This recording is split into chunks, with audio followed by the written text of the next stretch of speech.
Bem-vindos ao Underground do Booktuber. Então, vamos gravar esse vídeo de leituras de janeiro, depois de várias tentativas que eu tô de gravar esse vídeo. Essa é a terceira vez que eu tento gravar. E o que eu posso falar pra vocês é, eu vou dividir o vídeo em 3 categorias: ficção e não ficção, livros cristãos e HQs e mangás, certo? Então, se você tem interesse em apenas um, veja aqui a minutagem, vai estar tudo certinho lá. Enfim, eu vou falar dos livros que eu mais gostei primeiro, porque nos outros vídeos que eu tentei gravar, eu acabei levando muito tempo para falar dos livros que eu não tinha gostado, e o vídeo ficou muito grande desnecessariamente, então vou fazer isso dessa vez, comprando com os links aqui embaixo. Vocês ajudam o canal sem pagar mais nada por isso, e agora vamos embora. Começando então com os livros de ficção, eu vou começar com o Submissão, do Michel Houellebecq. Inclusive fiquei com raiva que a minha capa está toda cagada, como vocês podem ver aqui. Eu não sei se acontece com o livro de vocês também, mas todo livro meu que tem esse material dourado, né, estampado na capa, ele acaba com o tempo saindo sozinho. Isso aqui foi natural mesmo, eu não fiz nada e essa capa simplesmente, a tinta começou a evaporar, ficou horrorosa a capa. E era uma capa muito bonita. Né, ainda é. Só que eu odeio esse tipo de material, o tal do soft touch. Esse material, além de sujar muito fácil, deixa a mão toda suada, o coisa fica todo suado, sujo, enfim, péssimo, péssimo. Então, esse material aqui já não é fácil, ainda no soft touch piorou, né? Foi quando eu peguei a capa de novo pra olhar, tava assim, eu fiquei assustada, porque eu tinha botado o livro guardado e tava normal, quando eu fui ver tava todo esculhambado. Mas enfim, depois de reclamações, vamos falar do que interessa, que é o livro. O Michel Houellebecq é um autor muito polêmico, inclusive por ter opiniões que incomodam tanto a direita quanto a esquerda política. Então, ele é o tipo de pessoa que eu gosto, ele incomoda todo mundo. E aí, ele tem opiniões muito polêmicas, muito interessantes, que causa revoltas em uns, outros acham geniais. E acaba que eu já tinha muita vontade, né, de trazer um livro dele aqui pro canal, e eu li o Submissão. Por que eu não fiz resenha de Submissão? Porque eu sinto que já tem resenhas demais sobre esse livro no YouTube, e não sinto que a minha resenha ia acrescentar algo a mais na discussão desse livro, então eu acabei não fazendo por conta disso. E falando um pouco sobre o enredo do livro, basicamente vai ser uma distopia onde um governo islâmico vai ganhar na França. Inclusive, o livro se passa em 2022. O Michel Houellebecq tem um probleminha, que na minha opinião foi o que me incomodou nesse livro, e é um adendo que eu dou para as pessoas antes de lerem algo dele, é que ele traz muitas cenas sexuais nos livros dele, e de maneiras muito explícitas e muito gráficas, e na minha opinião bem nojentas. Então, uma das coisas que me incomodou nesse livro foi isso. Mas, tirando isso, eu achei muito bom mesmo. Eu adorei a escrita do Houellebecq, eu adorei a história, enfim. Aqui a gente vai conhecer a história do François, que é um escritor de literatura especializado no Jorri Husmans, que é um escritor de As Avessas, um grande clássico da literatura francesa do decadentismo, que eu resenhei no canal ano passado e que foi uma das minhas melhores leituras de 2023.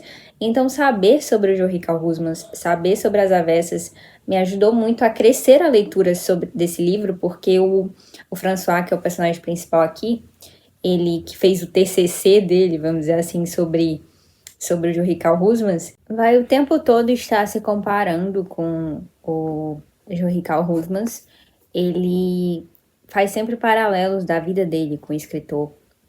E as obras do autor também estão presentes aqui. Ele sempre vai contar um pouquinho pra gente sobre essas obras. Ele fala sobre As Avessas. O que eu posso falar para vocês sobre As Avessas, além do que eu falei na minha resenha, que eu vou deixar o link aqui embaixo, é que vai contar a história do Zé Santos, que é um aristocrata que fica pensando muitas coisas, das mais absurdas às mais normais, e um cara, assim, muito poker face.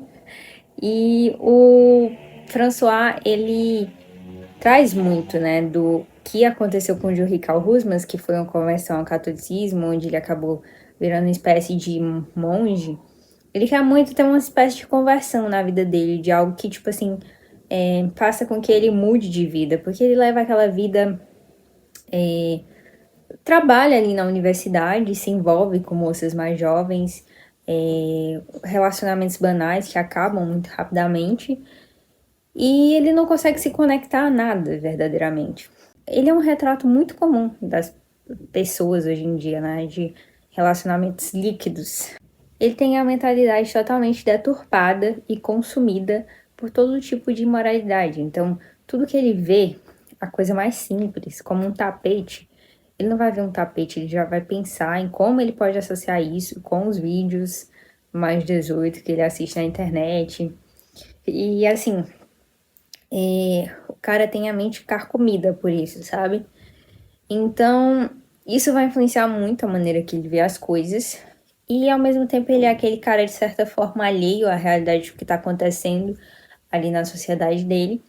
Então, esse partido islâmico está ascendendo, certo? A gente tem ali na França eleições que são onde o partido de direita e esquerda sempre estão trocando de poder, sabe?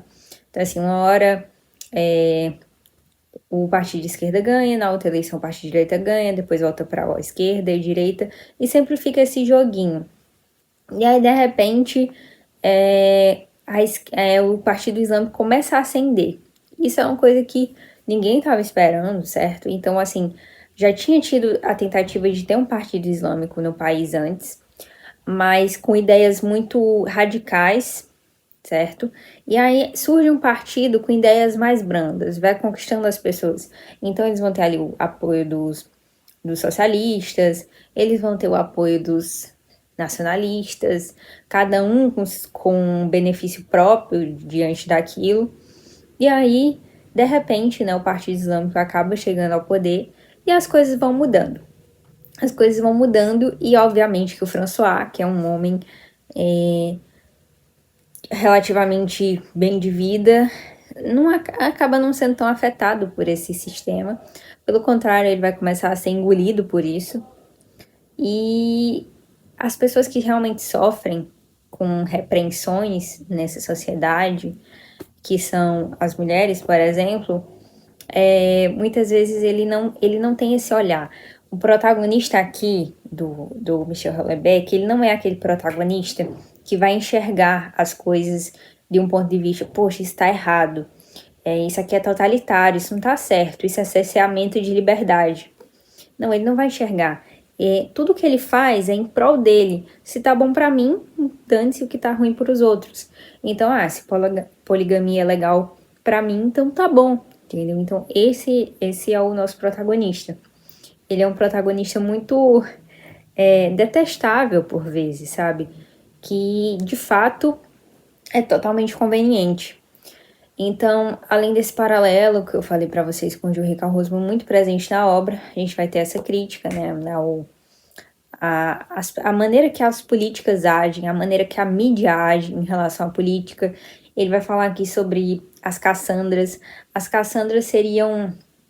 Ele explica aqui que a Cassandra era uma moça muito bonita na mitologia grega, e o Apolo se apaixona por ela, e acaba que ela rejeita Apolo. Então, tudo que ela falaria a partir de então, Apolo lança uma maldição nessa moça, tudo que ela falasse, ela ia falar coisas certas, profecias que iam acontecer, só que as pessoas iam achar que era mentira, achar que ela era louca. Então a Cassandra, ela profetizou o cavalo de Troia, mas as pessoas não acreditaram nela. Então as Cassandras que o Michel Houellebecq coloca aqui são as pessoas que alertam para os perigos que acontecem na nossa sociedade, mas são chamadas de conspiracionistas, de malucas, de ultrapassadas, que vivem em outro mundo. Essas são as Cassandras aqui na história. A gente vai conhecer muito... eu acho muito interessante o fato do autor conseguir atacar os dois lados de maneira contundente, né? Ele irrita de fato a esquerda e a direita, porque ele vai apontar críticas para ambas as questões.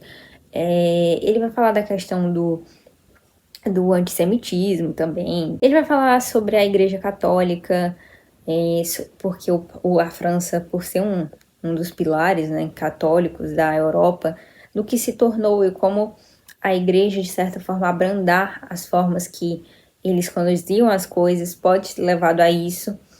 E acaba que a gente vê que a França está cada vez mais liberal, né, em relação à questão islâmica. E o Houellebecq, ele tenta alertar para onde isso pode levar. Afinal de contas, a gente está lidando com uma religião que foge muito dos nossos padrões ocidentais e dos nossos padrões, muitas vezes, de liberdade em relação a várias coisas. Então, eu gostei muito desse livro. Eu vou dar um 4,5 para ele. Eu provavelmente esqueci de falar alguma coisa pessoal sobre esse livro, que eu achei mais interessante, só que ele foi uma das minhas primeiras leituras desse mês, então acaba que não tá tão fresco na minha mente mais. Eu gostei muito da crítica que o autor fez, eu gostei da maneira que ele faz as coisas, mas como eu falei, e levanto um adendo, é um livro muito impróprio para menores de 18 anos. E é um livro que até se você for maior de 18 anos, talvez você se incomode, porque eu me incomodei, achei bem nojenta as descrições sexuais aqui. E por isso, pra mim, ele é um livro 4,5, porque isso fez com que tirasse um pouco pra mim, sabe, da minha imersão. Às vezes eu ficava tipo, poxa, é sério que você vai colocar isso aqui? Mas o que esperar de uma pessoa, que nem o Michel Houellebecq, que saiu ano passado uma notícia dele, em que ele fez um filme, entendeu? É isso aí mesmo. Esse tipo de filme. Então, nada mais nada menos do que Michel Houellebecq. Esse livro foi publicado em 2015 e como se já não bastasse o enredo dele ser polêmico por si só, que apresenta, né, críticas ao sistema islâmico, à direita e à esquerda, o humanismo presente na sociedade, como o humanismo destrói as coisas.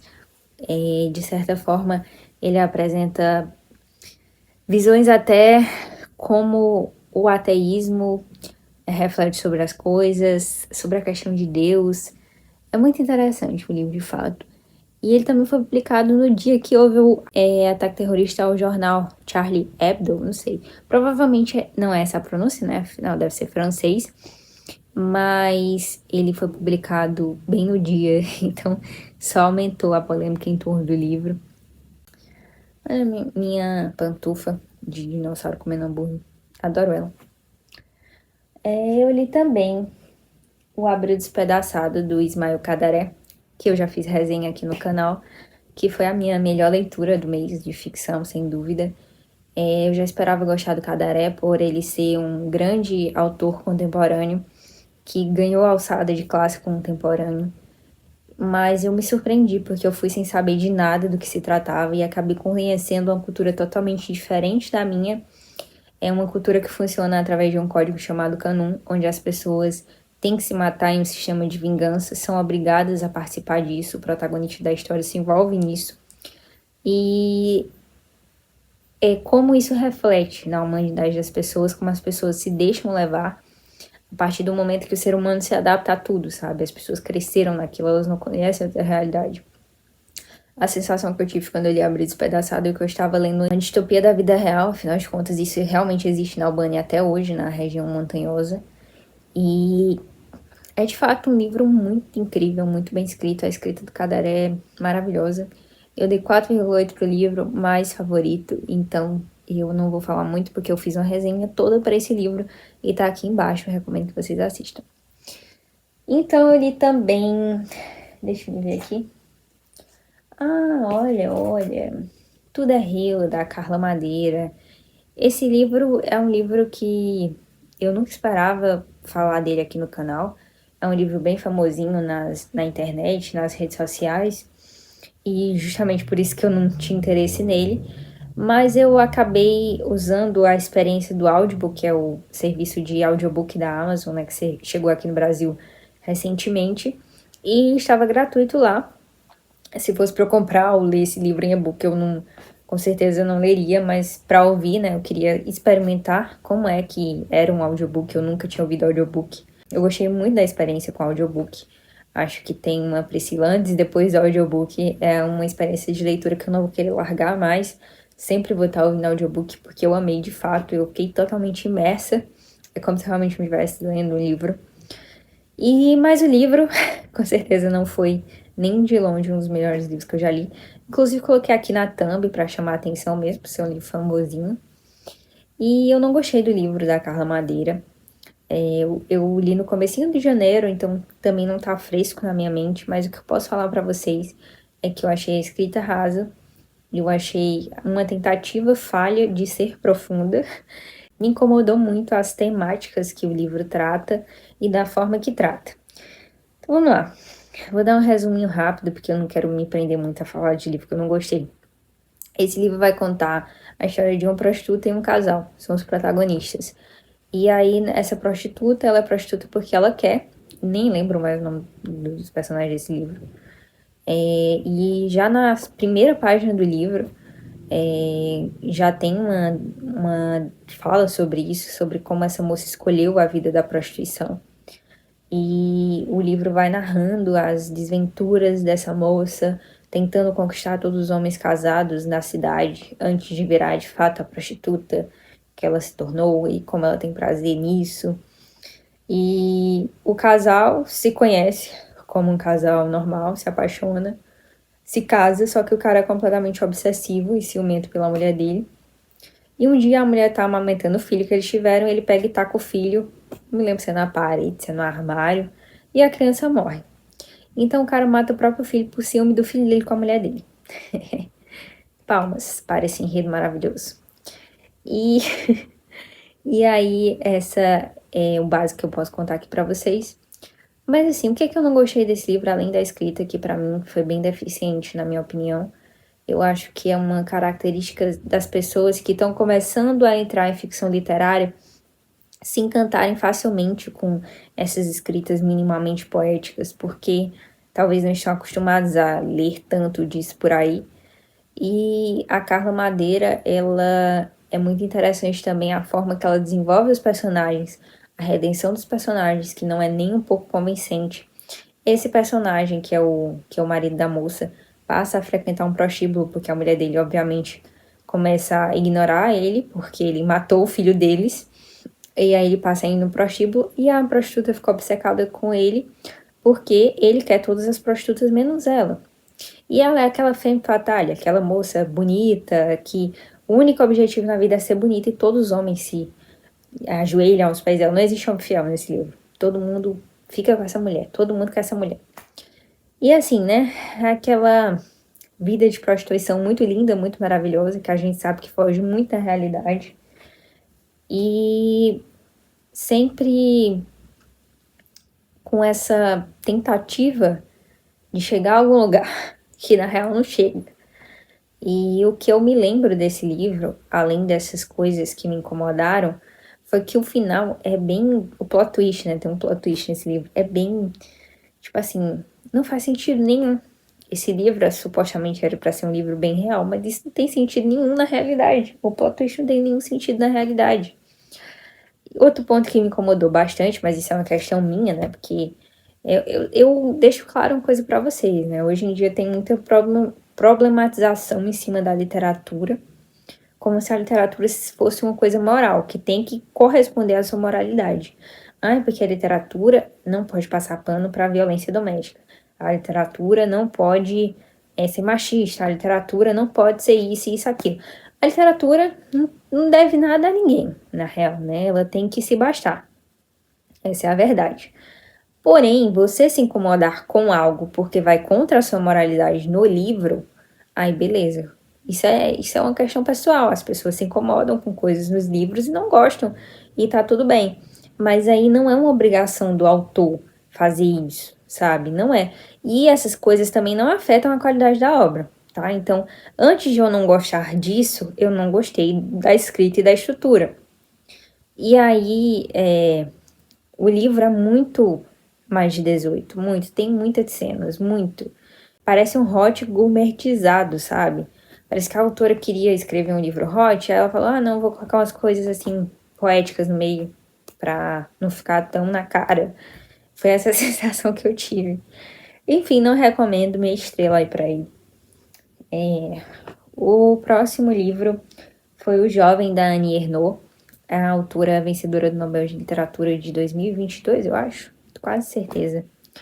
E ela é uma autora francesa. E o que é que eu posso falar para vocês?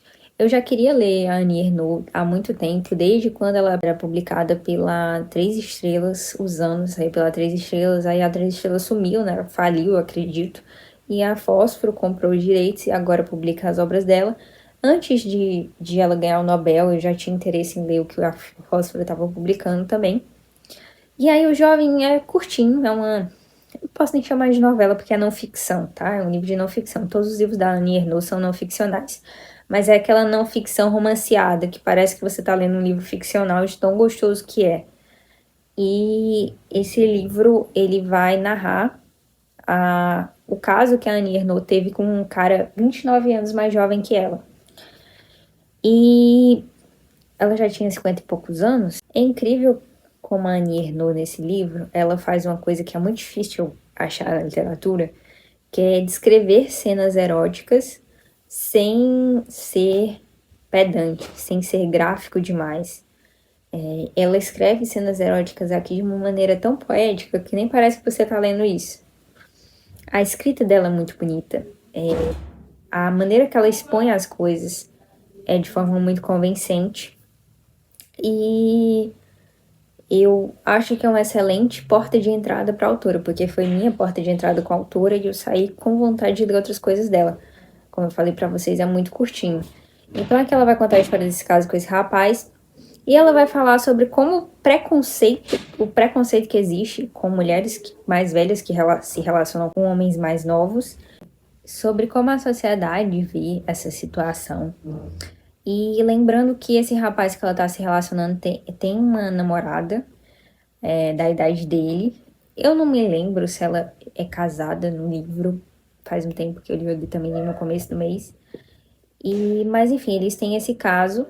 Mas o ponto que me chamou a atenção foi justamente o relacionamento entre uma mulher mais velha e um homem mais novo. E é uma coisa que, assim, é um preconceito que eu, como mulher, posso falar, que a gente mesmo coloca em nós, porque quando uma mulher se relaciona com um homem mais novo, ela se taxa de imatura e a sociedade taxa ela de imatura porque homens mais novos são vistos como imaturos. E normalmente costumam ser, né? Mas quanto mais novo, costuma ser mais imaturo mesmo, mas não é regra, há exceções. Então você mesmo cria um preconceito, tipo, eu não posso me relacionar com esse cara porque eu estou sendo imatura, ou talvez eu não esteja enxergando o que é que tá acontecendo. Como que as pessoas vão encarar você?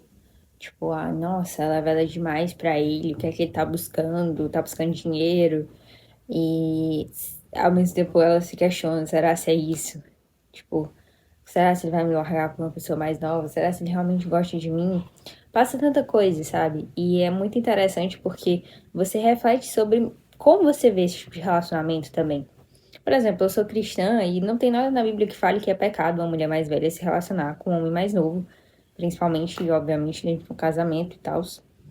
E mesmo assim, eu acabo tendo essa percepção de maneira involuntária sobre essas coisas, tanto em relação a mim quanto aos outros.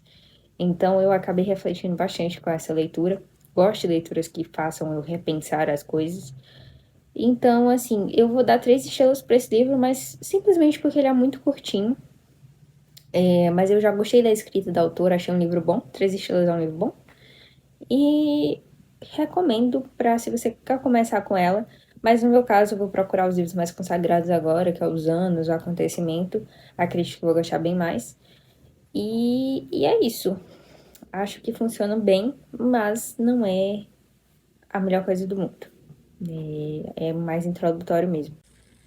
Falando aqui rapidamente da parte do vídeo que eu perdi, eu estou falando sobre o livro Xadrez de Stefan Zweig, esse escritor austríaco conhecido pela biografia da Maria Antonieta e pela autobiografia dele.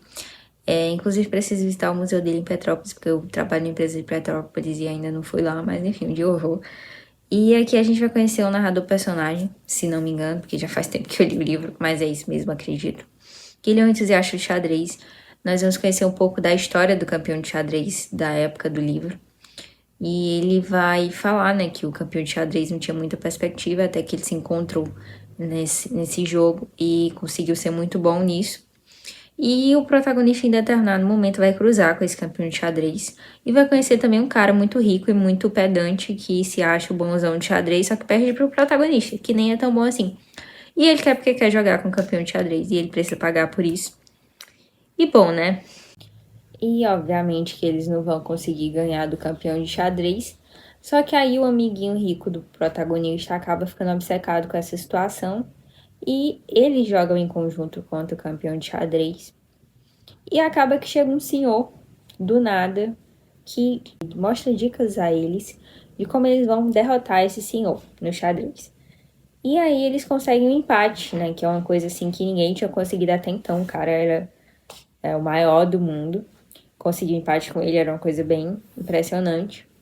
E aí todo mundo fica querendo saber quem é esse senhor que desafiou o cara, que conseguiu superar ele de alguma forma. Ele é o único que pode vencê-lo. E a gente vai conhecer a história desse senhor, que é um senhor que na real nunca jogou xadrez com ninguém de fato, mas ele foi um prisioneiro durante a Segunda Guerra Mundial e acabou aprendendo xadrez em livros, ficando obcecado com aquilo. E aí, em determinado ponto da história, esse homem vai jogar com esse campeão de xadrez, vai acontecer algumas coisas que eu não vou falar aqui, porque o livro é dessa finura, acho que não tem nem 100 páginas. E o que eu posso falar pra vocês é que essa é uma história de obsessão.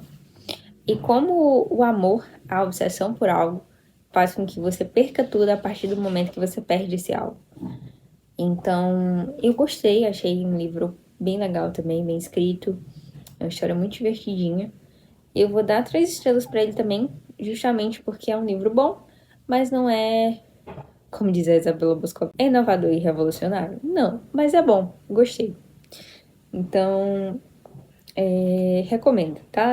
Principalmente para quem quer ler alguma coisa do autor em ficção, primeiramente, na primeira vez, como foi o meu caso, eu nunca tinha lido nada de ficção dele. Achei bem legal. O próximo, Os Mortos, do James Joyce, que é outro livro que, de certa forma, passou batido por mim, porque foi um livro que foi bem esquecível. O James Joyce é um autor irlandês, famoso pelo aquele clássico Ulisses, famoso como um dos grandes livros da literatura e um dos mais difíceis. Não mais do que o Finnegan's Wake, se eu não me engano, do mesmo autor, que é considerado ainda mais difícil. Nem tem tradução no português mais daquele livro. E esse aqui é um conto ou novela, para mim é mais uma novela, né? Não vou entrar nessa discussão que até hoje ninguém sabe o que o alienista é, se é novela ou conto. Mas pra mim isso aqui é uma novela. Os Mortos tá na coletânea Dublinense, do James Joyce. Eu nem sabia, só descobri depois, porque essa edição da Autêntica, ela é um volume só vem os Mortos. E Os Mortos vai contar a história de uma família, como qualquer outra, que tem um fuxiqueiro, que tem a pessoa inconveniente, tem o ignorante, tem a tia que fica se metendo na vida de todo mundo. E ali a gente tem um casalzinho que acabou de se casar e o rapaz dessa família é muito querido. Todo mundo fica ali em cima dele, que é o marido, no caso. E a moça, ela tem um ex-namorado que morreu. E ele vai descobrir em determinado momento a história. E, de certa forma, esse foi um grande amor da vida dela. Então, os mortos nessa história são os mortos que se vão, mas ao mesmo tempo sempre permanecem com a gente, como se fossem fantasmas nas nossas vidas. Então, é o que eu posso falar para vocês do grosso modo. Foi um livro que não me marcou muito, mas eu acho que é um bom conto barra novela, mas não acho que seja a coisa mais incrível que eu já li na minha vida. Talvez eu, numa releitura de forma mais atenta, cresça pra mim, mas por agora eu vou dar um 2,5, que é uma coisa razoável. E é isso. Não recomendo nem desrecomendo. Fica ao seu critério se você quer conhecer o autor. Acho que vale a pena. O Hobbit do Tolkien. E aí que tá, o Hobbit do Tolkien. Aqui temos essa edição muito bonita que eu li. Deixa eu mostrar aqui pra vocês por dentro. Tem umas ilustrações. É uma edição especial essa. Essas versões da HarperCollins são muito bonitas, né? Só não gosto muito da fonte. Acho que poderia ser maior a letra. Mas aqui o Bilbo. Então, olha só. Nosso querido dragão do mal aqui. Então, assim, o Hobbit é uma história que acho que não preciso nem contar muito do enredo, que é bem conhecido já. Mas conta aqui a história do Bilbo o Bolseiro, que é um hobbit, uma espécie aqui da Terra-média. E ele é, de certa forma, contratado pelos anões e pelo Gandalf para ir em uma viagem, numa aventura para resgatar os tesouros dos anões que estão com esse dragão do mal aqui. Eu não lembro se o nome dele é Smaug. Acho que é Smaug. Quase certeza. Perdão aí, fãs de Tolkien, me corrijam nos comentários. Mas o que eu posso falar? Eu não sou uma pessoa fã de fantasia. Vocês sabem disso, eu já falei isso aqui várias vezes. É um gênero que eu tenho dificuldade, né? Pouquíssimas coisas de fantasia eu gostei. Então, eu quis ler o Tolkien por ser um clássico, né? A gente sabe que tem. Eu não tenho a mesma relação com fantasia que eu tenho com ficção científica. Ficção científica me atrai muito mais. Eu consigo sentir livros mais adultos, mais filosóficos. Muitos clássicos são ficção científica. Comparado à fantasia, a gente tem bem menos clássicos, bem menos do tipo de literatura que eu gosto. E o Tolkien foi uma experiência que eu queria passar, né, pela consagração que ele tem. Eu digo que ele faz jus ao nome que ele tem, sim. Eu gostei de O Hobbit, porém foi uma experiência um tanto mediana. Por quê? Porque quando eu li a primeira metade do livro, eu li muito rápido. E foi uma imersão, e esse livro é muito divertido, muito gostoso. Mas depois da segunda metade, sabe quando você passa meses lendo o mesmo livro e você não consegue sair? Então eu demorei muito para ler a segunda metade do livro. Eu tava lendo há meses já. Então acaba que isso prejudicou um pouco minha experiência com a leitura. Mas no geral eu gostei. Pra ser um gênero que eu não curto muito, que é fantasia, pra mim foi uma ótima experiência. Eu achei a construção legal. Acho que o Tolkien em si é bem descritivo às vezes. Imagino como ele é em Senhor dos Anéis, né? Falam que é ainda mais descritivo. Mas no geral eu recomendo. Acho que é uma ótima leitura para adolescentes, jovens, adultos, idosos. Quem quiser encarar aqui vai ser uma ótima entrada no universo do Tolkien. E eu gostei. Gostei, não amei, mas isso acaba que é por conta da minha experiência com fantasia mesmo, que não é das melhores. Então, pra ser fantasia, foi um saldo positivo, que foi 3,5. Tem muitas alegorias cristãs, realmente, no Tolkien. E acho que vocês que, assim como eu, não gostam muito de fantasia, podem ter uma experiência legal com esse livro. A Filha Perdida, da Helena Ferrante. A Filha Perdida é de uma das minhas autoras favoritas, que é a Helena Ferrante. Só que A Filha Perdida faz parte de uma série de livros da Helena Ferrante, que é a série de livros que eu chamo de livros que não começam por esses. Que assim como O Amor Incômodo, que foi o primeiro livro da Helena Ferrante que eu li, são livros medianos, certo? Se eu tivesse parado com a Helena Ferrante, O Amor Incômodo, eu nunca mais tinha lido nada dela, porque não acho aquele livro muito bom. Porém, Amiga Genial, na minha opinião, é o melhor livro dela que eu li até hoje, que é o primeiro da tetralogia. E lá ela tá na maturidade. Dizem que o Giz de Abandono também é muito bom, só que eu não li ainda. Pretendo. Eu fico economizando os livros dos autores que eu mais gosto. E A Filha Perdida não é um livro ruim, mas é um livro que poderia crescer mais, sabe? Aqui a gente tem a história da Leda, que é uma professora de literatura, mãe, que as filhas dela não moram mais com ela, estão morando com o pai. E ela vai passar as férias em uma praia da Itália. E ela acaba vendo uma família na praia, uma família rica, abastada, que lembra muito a família dela de quando ela era criança. E ela fica observando a mãe com a sua filhinha e a filhinha com a boneca. E ela fica ali narrando pra gente como é que a mãe é, como é que o pai da menina é, que é mais velho que a moça, a criança e sua boneca.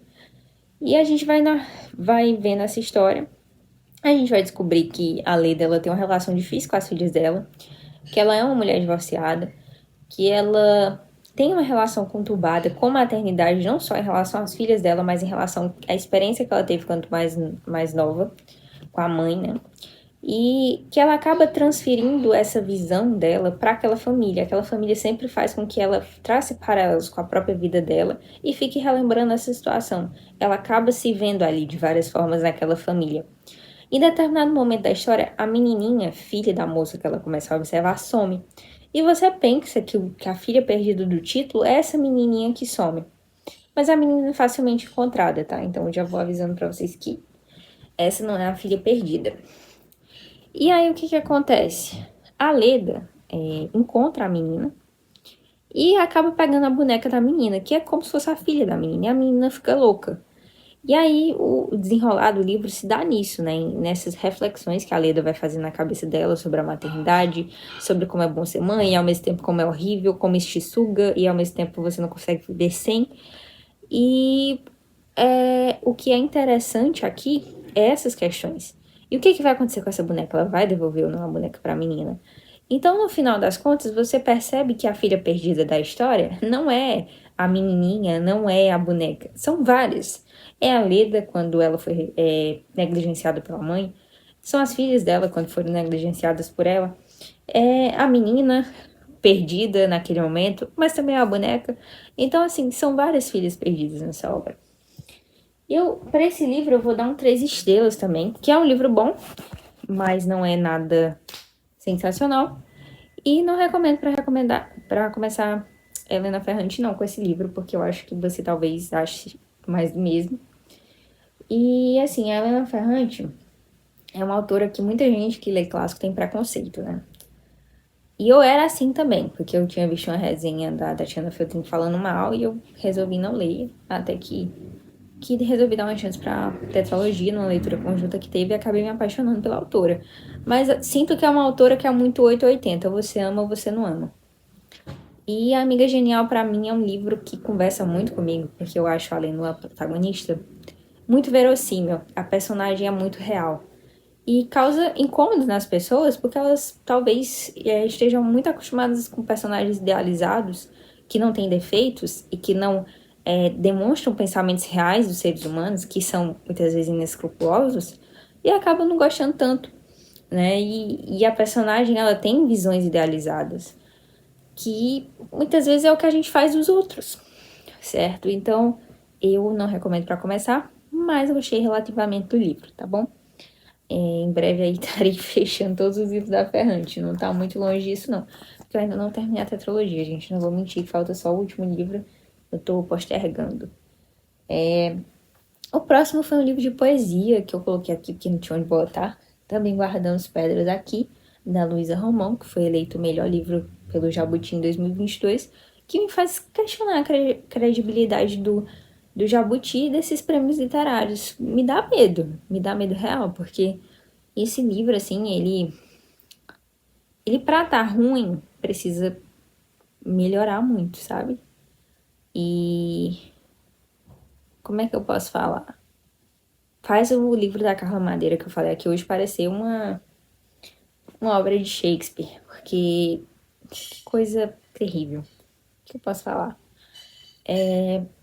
Esse livro é um livro de poesia que pega os mitos gregos, as histórias gregas e faz críticas a atuais.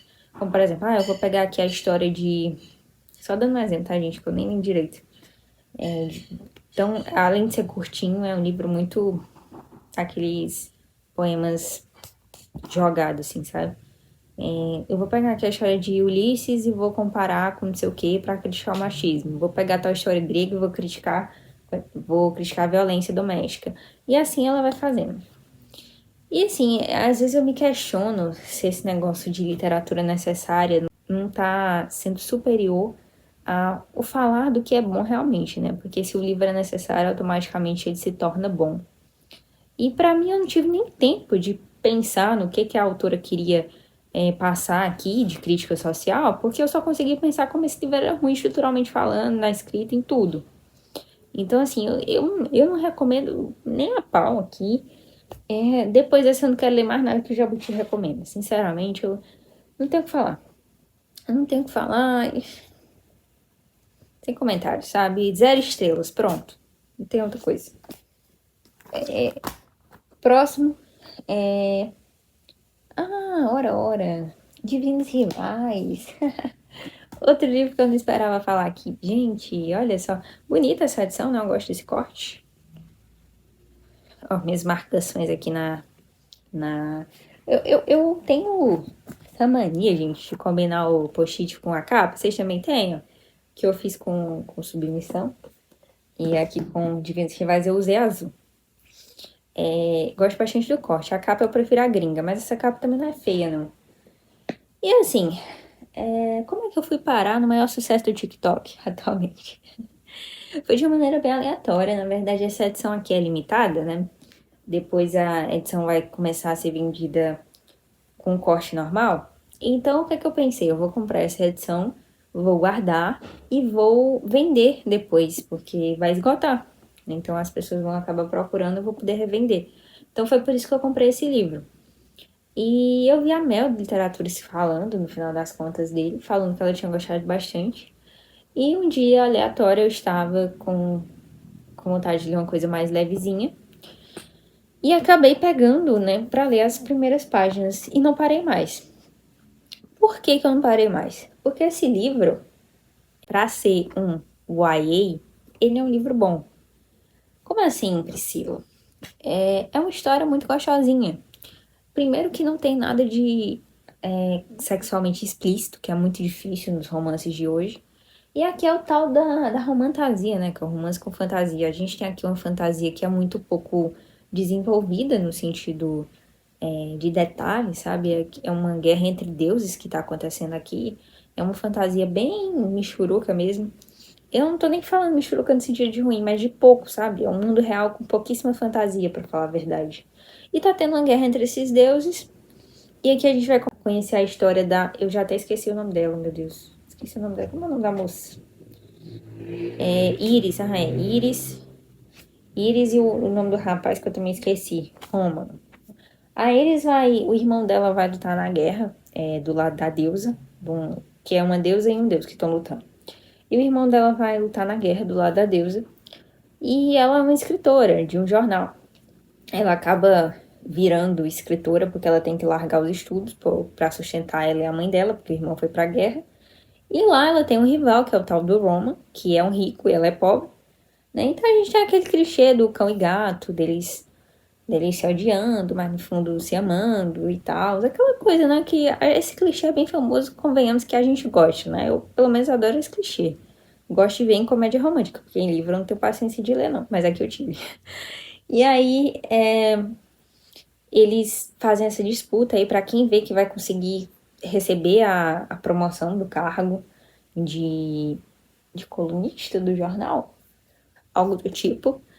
E eles vão lutar por isso. Em determinado momento do livro, acontecem umas coisas com essa moça que eu fico assim, pô, essa autora virou George Martin, né? Tá de sacanagem. Coitado da moça, tá sofrendo mais que participante de reality show. Eles têm uma espécie de correspondência. O que que acontece? A Iris, ela começa a mandar carta para o irmão dela. E ela bota essas cartas debaixo de um guarda-roupa, ou é armário. E acaba que essas cartas somem. E ela tá achando que vai pro irmão dela. Só que uma noite ela descobre que não, que é um cara aleatório que recebe. E óbvio que esse cara aleatório que tá recebendo as cartas é o Roman, o inimigo dela do jornal. Só que ela não sabe, só ele que sabe que é ela. E eles ficam trocando essas cartas. O que é que liga eles a essas cartas? Eu não. O que é que liga eles? O que é que faz eles receberem uma outra? Isso eu não vou dizer, porque é uma coisa legalzinha de descobrir aqui na história. Mas em determinado momento eles vão parar na guerra como correspondentes. Eles estão do lado da deusa lá. E o deus do mal lá, eles vão descobrindo também como é a história do deus do mal. E, pô, tudo isso pra dizer que eu gostei do livro. Gostei relativamente. A gente tem aqui sim aquela escrita que muitas vezes é bem para-choque de caminhão, né? Aquelas frases bem para-choque de caminhão que a gente tem nesses romances. Mas ao mesmo tempo, em partes, a autora consegue fazer trechos muito bonitinhos sem ser totalmente raso, sabe? Às vezes profundo. A maneira que eles se declaram. Não tem cenas sexualmente explícitas, que foi uma coisa que eu gostei. A fantasia não é muito complexa, que pra mim que não gosto de fantasia, também não foi algo que me incomodou. Uma coisa que é legal também é que você não consegue parar de ler o livro porque é uma leitura gostosinha. É aquela leitura cozy, né, que chamam agora, tá uma moda de livro cozy, que é esse livro aconchegante. Esse livro, por mais que tenha coisa triste, é uma leitura muito aconchegante. Você se sente assim com o livro, sabe? Tipo, ai, obrigada, livro, você está me abraçando nesse momento. E uma fantasia cozy que eu tava muito afim de ler, ainda estou, é o Cafés e Lendas, que vai ser lançado pela Intrínseca. Eu estava com vontade de ler esse livro desde quando eu ouvi falar dele, ano passado, antes mesmo de ser anunciado no Brasil. Porque eu achei genial a ideia de ser um livro que é tipo a Fiona com café, né? Eu sou apaixonada por Shrek, principalmente o 2. A Fiona com café, que é um orc, que é tipo um ogro só que civilizado. Com café, mano. Como isso pode ser ruim? Um orc vendendo cappuccino? Como isso pode ser ruim? Até eu que não gosto de fantasia, eu vou pagar pra ver. E se eu não gostar desse livro, eu vou ficar bem decepcionada. Porque isso aqui, eu aceito não gostar. Porque eu realmente não costumo ler esse tipo de livro. Mas olha, a Fiona com café eu não aceito não gostar. E aí, um livro bem aconchegante. Os defeitos que eu posso falar dele é que é um livro que eu achei o desenvolvimento do romance muito rápido. A primeira cena que os personagens se encontram no jornal, você já sente que eles sentem algo pelo outro. Não é aquele romance cão e gato que vai se desenvolvendo, sabe? Que você sente, não, eles se odeiam, em algum momento eles passam a se amar. Não, você já sente isso desde cara. Eu acho que foi uma coisa mais corrida da autora, sabe? De colocar aqui aquelas frases de sempre, que me incomodou também. E é aquela coisa, é o YA. Então não é uma coisa muito boa. Como é que eu posso falar? O YA é tipo refrigerante. Tudo não presta. Mas isso aqui é como se fosse a Coca-Cola do YA, entendeu? Por quê? Porque é o mais vendido, mas também é bom. E olha que eu nem gosto de Coca-Cola nem de refrigerante, mas vocês entenderam a associação que eu quis fazer. Mas, enfim, pra mim, pra ser um YA, é um livro bom. Então eu vou dar 3,5 para esse livro, porque eu achei ele uma leitura muito gostosinha.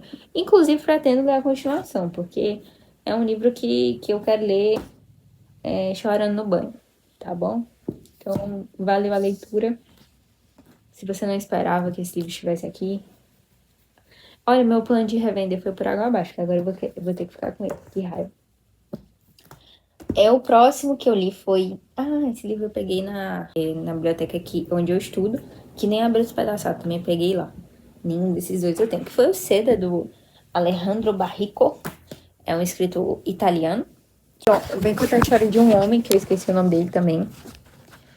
Se tem uma coisa que eu esqueci, é o nome de personagem. Que ele vive de coisa de seda, né? De comprar bicho de seda pra produzir e vender. E ele cria muita renda ali na região que ele mora, na França. E aí, em determinado momento, tem uma crise dos bichos de seda e o chefe dele manda ele buscar no Japão. Porque no Japão tá tendo uns bichos de seda muito bom, muito louco. Cara, muito louco. Os caras tomam Red Bull e o Grindcore, entendeu? Esses bichos de seda são muito malucos. Aí ele vai lá atrás dos bichos de seda no Japão. E chegando lá, ele encontra o chefe lá da aldeia japonesa. E nessa aldeia também tem uma moça que vive com esse chefe, que é uma moça bem novinha, que fica olhando pra ele. E ele, que é um cara casado, né? Óbvio que ele vai ficar olhando pra mocinha novinha que tá olhando pra ele. Só que ele fica sem entender porque que aquela moça fica olhando pra ele. E a moça vai ficar cantando ele pra caramba. E ele vai voltar no Japão várias vezes. Até que em determinado momento acontece uma devastação no Japão lá. Isso quando ele tá na França. Mas ele insiste em voltar no Japão. Mesmo que isso fosse dar um prejuízo do caramba pra empresa dele. E ele chega lá e não tem ninguém. E aí ele quase morre. Porque o chefe da aldeia descobre que a mocinha lá tava apaixonada por ele. E aí, basicamente, no final tem um certo plot twistzinho do que aconteceu com essa moça, de quem tava por trás de tudo. E é isso, sabe? Não tem muito o que falar sobre esse livro. É ruim, eu não gostei. Eu vi a recomendação desse livro com a Aline Bay, que é a escritora de O Peso do Pássaro Morto. É uma escritora contemporânea bem famosa, nem li o livro dela ainda. Mas eu gostei das indicações de livros preferidos dela, fizeram bastante meu gosto. E achei que esse fosse combinar comigo por conta que pareceu com os outros livros que ela recomendou. Mas, pô, Eu achei tão painha, tão sem graça, tão xuxa, tão capenga. Tá bom, não gostei não. Não gostei, achei bem... Dá um e-mail pra ele, vai, dá um e-mail porque tem coisa muito pior. Muito pior mesmo. Aí, pessoal, é porque eu fico dando avaliação, às vezes eu mudo a avaliação, normalmente é pra menor, sabe? Às vezes eu dou 2 estrelas por um livro, daqui a um mês eu dou uma. Mas é porque eu sei que vocês gostam de ter uma noção de como a gente gostou do livro, sabe? Então por isso que eu faço questão de avaliar. Mas assim, essas avaliações nem sempre são tão precisas, vamos dizer assim, porque a gente muda com o tempo. Às vezes o livro cresce na nossa cabeça, às vezes diminui. Então é literalmente no momento que eu tô falando, né? Deixa eu ver se está faltando mais algum livro aqui, de ficção e não ficção. Não, é isso mesmo. Agora vamos para os livros cristãos, para abençoar a sua vida. Né? Para os cristãos aqui que me seguem, que eu sei que são bastante, os meus poucos inscritos fiéis, muitos são cristãos. Vamos falar então de O Espinho na Carne e a Graça de Deus, do Marcelo Aguiar. Esse livro é um livro que eu estava precisando ler, porque eu estava passando por uma situação com espinho na carne meu. Espinho na carne fazendo alusão ao espinho na carne de Paulo, né? Que até hoje ninguém sabe o que era esse espinho na carne. E eu gostei desse livro relativamente. Por quê?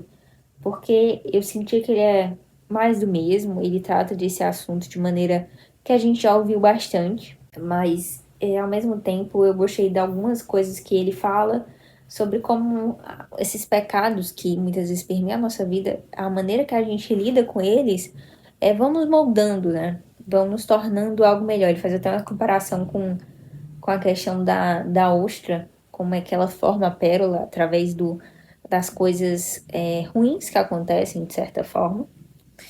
E não que os pecados sejam bons, mas que isso vai fortalecendo a gente. E também gostei da maneira que ele mostra a análise do texto bíblico que vai falar sobre esse espinho na carne de Paulo, de uma maneira que o fato de deixar aberto traz uma identificação maior em relação a gente, sabe? Então, eu recomendo o livro, mas também não achei o melhor livro cristão do mundo. Para mim, ele é um livro 3 estrelas, um livro bom. O próximo que eu li foi O Deus que Destrói Sonhos, do Rodrigo Bibo. O Rodrigo Bibo, esse livro é bem famoso, tá? Tá na lista dos mais vendidos sempre. O que me preocupava, tipo, né? Todo mundo já tinha lido esse livro. Mas o que eu posso falar? Eu gostei do livro, tá? Eu sinto que ele trata de temas que, inclusive, são citados em 2 livros que eu li ano passado, que eu recomendei para vocês, que é o Ego Transformado, do Timothy Keller, e o Tomando Decisões Segundo a Vontade de Deus, do Heber Campos Júnior. Ele trata desses temas, inclusive cita esses livros, de forma menos aprofundada, porque cada capítulo vai tratar de certos temas de forma menos aprofundada. Então eu acabo achando de livros aprofundados em temas só. Esse aqui são pequenas aprofundações de vários temas. Então, assim, é um livro legal, é um livro bíblico, ele vai destruir aquela visão de teologia da prosperidade, de teologia de um cristianismo que só te traz bênção, que só te traz coisa boa, mas a principal coisa boa é a nossa salvação, é a promessa da vinda do Senhor, é isso que importa de fato. E esse livro vai falar sobre isso, sabe, de uma maneira bem bíblica mesmo. Eu acho que é um livro que, para mim, que já tem tempo de cristianismo, que gostam das coisas mais aprofundadas, não é o meu tipo de livro favorito, sabe? Mas eu daria ele de presente para várias pessoas, principalmente porque as pessoas muitas vezes não têm o hábito de ler e nem ler livros cristãos. Então, é um livro legal, recomendo, mas como eu disse, é um livro mais básico, menos aprofundado, sabe? Então, para ele eu vou dar um 3,5, certo? O próximo livro é A Igreja Essencial, do Colin Hansen e Jonathan Leeman. E que ele vai falar justamente sobre esse tema da igreja essencial. Acho que todo mundo tem sua dificuldade na caminhada cristã e a minha dificuldade é na comunhão com a igreja. Eu sou uma pessoa que eu tenho dificuldade de me relacionar pessoalmente, não só na igreja, mas em vários lugares. Então eu acabo tendo dificuldade de me comunhar, sabe? E então nesse livro ele vai falar sobre essa questão básica, que a igreja é o corpo de Cristo, que a gente precisa estar na igreja, porque ela nos ajuda a nos manter firmes na fé, né? Então, vai falar sobre o que é a igreja de fato, qual a importância disso, por que você deve ter uma igreja, por que você deve comunhar. e tudo mais. Então é um livro bem legal mesmo, gostei bastante. Então ele é um livro bem legal, também gostei. E dou 3 estrelas pra ele também, livro bom. Se você tem interesse nesse assunto, acho que pode funcionar muito bem pra você, mas ele basicamente já falou tudo que eu já sabia. Aí o próximo, que foi um dos melhores que eu li de literatura cristã, é o Liturgia do Ordinário, da Tish H. Warren. Esse livro aqui, ó, tá bem marcado, gente. Eu marquei coisa pra caramba nesse livro, que ele me pegou muito de jeito. Esse livro, ele começou de uma maneira que eu não gostei tanto, porque os 2 primeiros capítulos eu achei mais do mesmo. Mas depois dos 2 primeiros capítulos, esse livro se transformou, assim, ele cresceu de uma maneira maravilhosa. Todos os capítulos, para mim, foram um tapa na cara. E ele vai falar sobre como que a gente adora a Deus até escovando os dentes. Só de a gente fazer uma coisa que não envolva pecaminosidade já é uma coisa que nos faz bem e também é agradável aos olhos de Deus, sabe? Então vai falar muito sobre a gente descansar no Senhor, né? E parar de ter essa noia de que nem tudo é sagrado, porque o nosso cotidiano também é sagrado. Ele vai falar isso, e tanto que o subtítulo dele é Práticas Sagradas na Vida Cotidiana. Eu gostei de fato desse livro, assim, muito, muito, muito mesmo. Ele foi um livro que eu gostei tanto que depois eu peguei meu caderninho e anotei as sugestões que ele faz no final dos capítulos para eu adotar no meu dia a dia. E como eu disse, ele cresceu muito pra mim. E as 2 coisas que eu tenho pra falar sobre esse livro, como eu disse, os 2 primeiros capítulos eu não gostei tanto. E outra coisa é que eu achei ela muito ecumênica em partes. Tem algumas vezes que ela fala de alguns autores aqui, de outras denominações que não são protestantes, de uma maneira muito ecumênica, que a gente sabe que não é a visão que tem o protestantismo. Então, isso que me incomodou, sabe? As, as objeções que algumas pessoas fazem a esse livro da autora ser anglicana, da autora ser pedobatista, né, a favor do batismo infantil, não me incomodaram, porque eu sou de uma igreja que é pedobatista, e eu também gosto bastante da tradição anglicana, e quando eu falo tradição anglicana, eu tô falando da igreja anglicana tradicional, aquela que foi delimitada lá em 1500 e bolinha, por Elizabeth I, dos artigos de fé anglicanos, 39 artigos de fé anglicanos, que são artigos de teologia calvinista. Então eu gosto bastante dessa igreja anglicana, não das inúmeras denominações que surgiram depois, porque então eu tô falando da igreja anglicana raiz. Então sim, eu gosto da igreja anglicana. E é uma confusão que as pessoas fazem entre o anglicanismo e o catolicismo romano, que é muito sobre não entender direito do que se trata a teologia anglicana tradicional. Então, talvez eu resenhe algum livro do C.S. Lewis, provavelmente esse ano, e aí eu falo melhor sobre isso, sobre o que o anglicanismo raiz acredita e um pouco mais sobre essa questão, né? Porque são denominações muito diferentes. Então, eu gostei bastante do livro, recomendo. É uma frase, né, que falam que uma vez um sapateiro perguntou para Lutero como é que ele poderia adorar a Deus e ele falou: faça seu trabalho bem feito, lustre bem os sapatos. Então, isso é bem um resumo do que esse livro vai tratar e eu gostei bastante dele. Eu acho que para ele eu dou entre 4 e 4,5, gente. Eu não tenho uma resposta muito boa, sabe, do que eu posso dar aqui de nota. Eu ainda tô em dúvida, mas no geral é entre isso. É Uma Vida Vasta, da Ashley Hales. Esse é um livro que é muito parecido com Liturgia no Ordinário, na visão do que ele quer tratar. Esse eu já li no comecinho de fevereiro, já coloquei aqui nas leituras de janeiro para ficar logo tudo junto. Mas esse é um livro que vai falar sobre as nossas limitações e como elas são uma bênção. Uma coisa que eu gostei nesse livro é que a autora vai falar sobre o fato de, por exemplo, lá no Jardim do Éden, o que levou Adão a pecar não foi as limitações, mas sim a falta delas. E de como as limitações fazem parte da nossa criação e são coisas colocadas por Deus para o nosso bem, certo? As limitações são necessárias. Então ela vai falar sobre como a gente se exige demais, tipo, que a gente acha que a gente tem que ser limitado, que tem que fazer tudo de uma vez, aquela produtividade obsessiva, de como você precisa descansar. Também vai falar muito sobre essas práticas sagradas na vida cotidiana, sobre essa questão que eu falei da limitação ter sido algo importante desde da nossa criação. Então eu curti muito também o livro, só que eu gostei mais da forma que a Titi Owen trabalha essa questão. Inclusive quero ler o Oração da Noite da Titi Owen, que falam que é ainda melhor do que a liturgia do ordinário. Mas enfim, Uma Vida Vasta eu achei bom. Acho que é um livro excelente, mas eu fico aí entre uma 3,8 para ele, tá bom? Vai ser isso. Por enquanto vai ser isso. Imitação de Cristo, Tomás de Kempis. Esse é um livro aí que eu tava lendo há um tempão, que eu tava lendo como devocional, depois fiz leitura corrida. Esse é um clássico da literatura cristã, né, minha gente? Se eu não me engano, esse livro é de 1400 e bolinha. Será que é velho? Mas, sim, tem uma importância enorme. E o que eu posso falar sobre esse livro? Quando eu fui ler esse livro, eu não sabia que ele era um livro devocional. Eu achei que ele era um livro corrido, sabe? Como o Peregrino, por exemplo, ou Ortodoxia, enfim. Então eu levei esse susto de cara. E o que eu achei desse livro é que ele é muito parecido com a Bíblia. Muitas das coisas que o Tomás de Kempis vai falar são muito, tipo assim, quase paráfrases da Bíblia. Não que seja um problema, né? Mas que nesse caso eu preferiria ler a Bíblia, sabe? E também tem as questões, por ser um livro católico romano, né? Discordâncias doutrinárias. Mas no geral eu achei um livro que traz reflexões excelentes, muito boas, muito bonitas para a nossa vida. E por isso, para ele, eu vou dar um 3,5, porque é um livro bom, mas eu prefiro outros devocionais, como por exemplo o do Spurgeon, que é o meu devocional favorito. Eu acho ele muito profundo e acho que ele funciona muito mais para mim como devocional.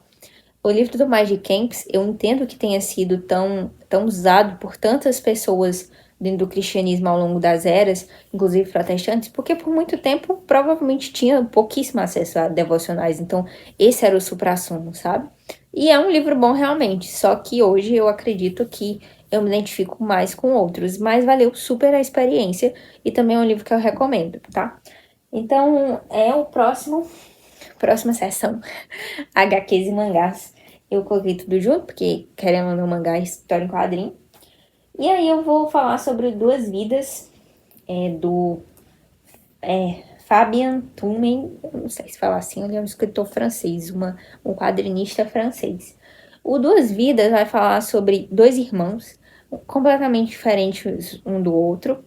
Um que é festeiro, gosta de fazer a farra, e o outro que é um advogado que tá cansado do trabalho dele, e trabalhador compulsivo, sabe? E vive reclamando da vida.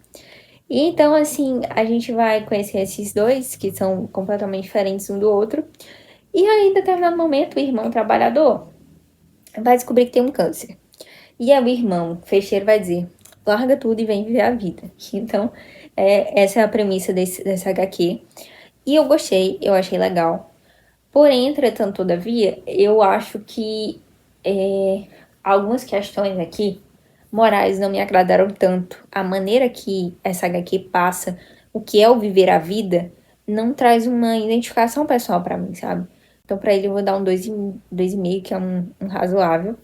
E depois eu li do mesmo autor, esse que é autobiográfico, que eu não era você que eu esperava. O Fabien, Fabien, enfim, ele é casado com uma moça brasileira, e ele vai contar a história de quando ele teve a filhinha dele com síndrome de Down. E essa sim eu gostei mais, essa HQ me marcou bem mais. E é muito bonito, assim, teve vezes que eu me emocionei com essa HQ. Porque a Júlia, que é a filhinha dele, é uma filhinha indesejada, né? O Fabian, antes dele ter a filhinha dele, quando a esposa dele estava grávida pela segunda vez, ele já tinha outra filhinha, ele já tinha aquele medo de que fosse uma criança com síndrome de Down. E aí, eles só descobrem que a criança nasce com síndrome de Down no dia do nascimento. E ele leva um choque, né? Porque só ele percebe que é uma criança com aquele problema no cromossomo, né? E ele leva um susto e ele tem uma rejeição muito grande com a criança. A esposa também, mas não ao nível dele. E ele não ama a criança, ele fala, essa criança é feia, como eu queria que fosse em outra família e tudo mais. E o que eu gostei nessa HQ é o quanto ela é crua. O Fabian, ele não tenta passar uma imagem de, ai, nossa, como eu não me importei, como eu amei a minha filha desde o começo. Ele é totalmente cru. Todos os sentimentos horríveis que ele sente em relação à filha dele quando ela nasce, de rejeição, ele mostra pra gente. Mas também vai ter a evolução dessa pessoa e de como ele passa a amar a filha dele com aquela deficiência e de quanto aquela criança é especial e quanto eles passam a amar de verdade, assim, de uma maneira, tipo, que eles não escolheriam outra filha se eles pudessem, sabe? É muito linda essa história, muito emocionante. E é uma coisa que a gente precisa reiterar, né? Que deficiência não é algo que envolve classe social, que não envolve cor de pele. Pode acontecer em qualquer um, você não está imune a ter um filho deficiente, ninguém está imune a ter um filho deficiente, é isso que o Fabiano tá aqui fala aqui. O meu irmão era uma criança, meu irmão que morreu, era uma criança deficiente. E muitas vezes eu penso nele, sabe? Então acabou me marcando, né? Minha mãe, assim, quando teve ele, teve uma rejeição, de certa forma, depois aprendeu a amar meu irmão. O meu pai teve uma rejeição, assim, sempre, né? Mesmo depois do meu irmão de morto, ele nunca aceitou, de certa forma. Lembrando que meus pais já eram separados, então acabou me marcando bastante. Eu achei linda essa HQ. Eu nem vou avaliar essa HQ, mas o que eu posso dizer é que é uma história muito bonita que eu recomendo sim. Aí eu li o famoso Junji Ito, os mangás Uzumaki. Uzumaki, que é a grande obra-prima do Junji Ito. Nossa, gente, eu já tô cansada, minhas costas estão aqui caindo. Uzumaki, que é a grande obra-prima do Junji Ito, que vai contar a história de um povo que ficou obcecado com espiral. E eu achei esse mangá maravilhoso, cara. É loucura, é doido, doentio. Tudo começa com uma mocinha muito da Xuxa capenga, que mora numa cidade muito da Xuxa capenga, mas que do nada muda porque todo mundo começa a ficar obcecado com espirais. Começa com o pai do namorado dela. E aí acontecem as coisas muito bizarras, porque o cara se enfia numa roda pra virar uma espiral. Ele, tipo, morre assim, o corpo dele fica em formato de espiral. Aí depois a mãe do menino, a esposa do cara que morreu, começa a ficar obcecada também. Só que, o contrário, ela começa a ficar com raiva de espiral porque o marido dela morreu daquele jeito. Ela arranca as partes dos dedos porque os dedos têm espiral. Enfia uma tesoura no ouvido porque no ouvido tem uma espiral. Resumindo, é a loucura das espirais. E eu achei esse mangá sensacional. É um dos melhores mangás que eu já li. Um mangá de terror incrível. Gostei muito. E acho realmente essa obra-prima do Junji Ito. Então eu vou dar 4,5 pra ele. E pra mim isso é o máximo que eu posso dar, porque eu acho que eu nunca dei uma nota maior do que isso pra HQ. Porque é muito difícil a HQ me marcar o suficientemente pra eu dar uns 5 estrelas. Então é tipo 4,5 na HQ, é tipo uns 5 estrelas, tá bom? Então eu recomendo muito. Não vou falar muito não, gente, porque já tá passando o limite nesse vídeo. Aí o Tomie, que falam que esses dois mangás são os maiores dele. Eu li os dois volumes, os dois são bem grandinhos. Acho que o segundo até é maior que o primeiro, deve ter uns 300 e poucas páginas. E eu gostei, só que eu não gostei tanto que nem eu gostei do Uzumaki. Então, pra Tomie, os dois eu vou dar 4 estrelas. Eu gostei ainda mais do primeiro do que do segundo, porque o primeiro tem uma história mais cronológica, o segundo é como se fosse contos, né? Lembrando que o Uzumaki também são vários contos focados naquela cidade. E aqui o Tomie, a gente tem um segundo volume mais focado em contos. A Tomie, ela é uma moça muito bonita e insuportável. E ela é a femme fatale, aquela moça que onde chega, todos os homens caem aos pés dela, não importa se ela seja uma nojenta, que não tem nenhum conteúdo para acrescentar na sociedade. E ela tem o poder de se regenerar. Então, os homens que se apaixonam pela Tomie querem matar ela esfaqueada e cortar ela em pedacinhos. E é isso que acontece todas as vezes. O cara fica obcecado por ela, mata ela em pedacinhos e ela sempre se regenera. E um pedacinho da pele dela cria várias outras e assim vai. Então, você vai ter várias histórias da Tomie se regenerando e ferrando com a vida dos outros. É o resumo que eu posso falar desse mangá aqui. Gostei muito também. O Junji Ito é pirado, os desenhos dele são sensacionais, sabe? Assim, são bem macabros mesmo. Eu acho que no que ele se propõe a fazer, ele é muito bom. Então, se você gosta desse tipo de história, eu não gosto muito de literatura de horror, mas assim, um mangá no Junji Ito funcionou pra mim. Então, eu recomendo. Tá, pessoal? Tô cansada. Minha escoliose pelo bicho aumentou de grau depois desse vídeo. Mas é isso, pessoal. Fiquem com Deus.